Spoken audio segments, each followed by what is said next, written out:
can I get this balance down into the 3 digits by the end of the year?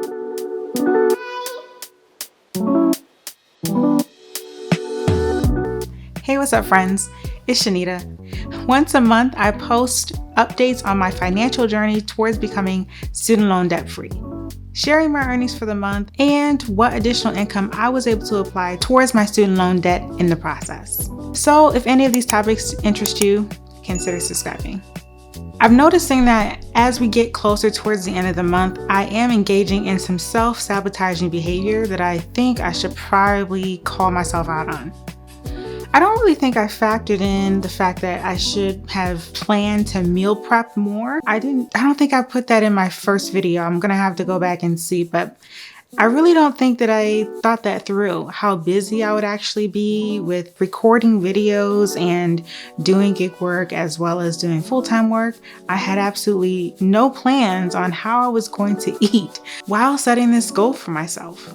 I definitely don't think I thought that through when I gave myself the challenge of paying off almost $20,000 in student loan debt in 12 months. Looking at my statement from 1 month, I've had anything from Italian food to subs, Coke bowls, every once in a while Starbucks matcha tea. I don't even know where that one came from because I'm not a caffeine drinker. Ramen, randomly having lunch at a hotel, vending machine purchases with my debit card.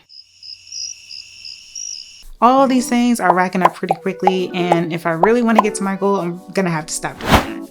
And then I broke the cardinal rule of buying something I don't need. Yeah, I didn't need that. Don't ask me what I was thinking. And I definitely returned it. Black Friday deals start to kick in, Cyber Monday, and then after the holiday deals start to kick in where they're trying to get rid of everything. It's better that I reflect on this now before any of those events start to pop up. So in terms of my September report, I didn't press record because there really wasn't much to report.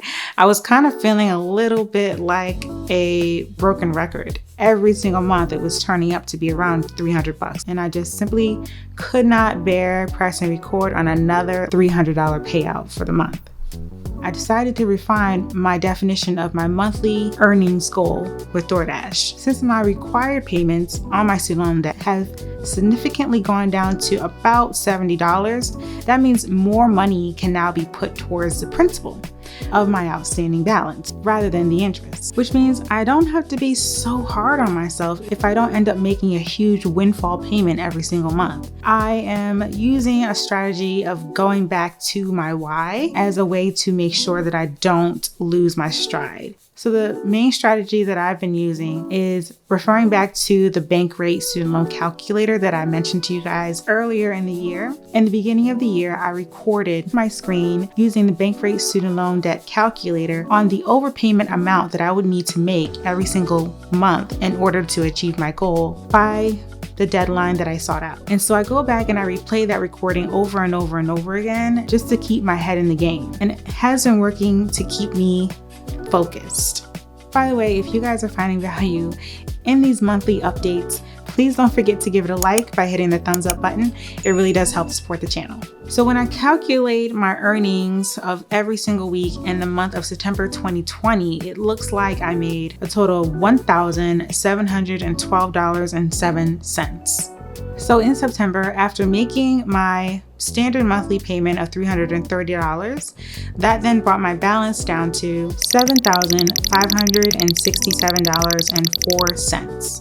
Now, this is why I didn't even bother recording a separate video for the month of September. And that's because I made a whopping $322.37. It just was the way it was for the month of September. So I applied what I could. That then brought my balance down to $7,245.80. So after making my overpayment of $322 and some change from my DoorDash income, a few days later, I decided I would go back in and make a second overpayment from my discretionary income from my full-time employment in the amount of $678 $38 even. My total balance for the end of September was $6,569.87. Now for the month of October, that looked a little different. And it probably has something to do with this, which is the peak pay. This is going to be way more common as we get even closer towards the holiday season. If you do gig work, I'm really curious to know if you guys experience a high increase during the holiday season, and if so, by how much. If you feel comfortable sharing, please leave it in the comments below. The month of October definitely picked up speed. I received far more orders than I had during the entire summer month. It really felt like I was making double the earnings for less time working that I spent during the summer months. So my DoorDash earnings for October 2020 was $1,371.97. This year in the month of October, I made $729.08. That's a huge improvement from my record lows during all of the summer months.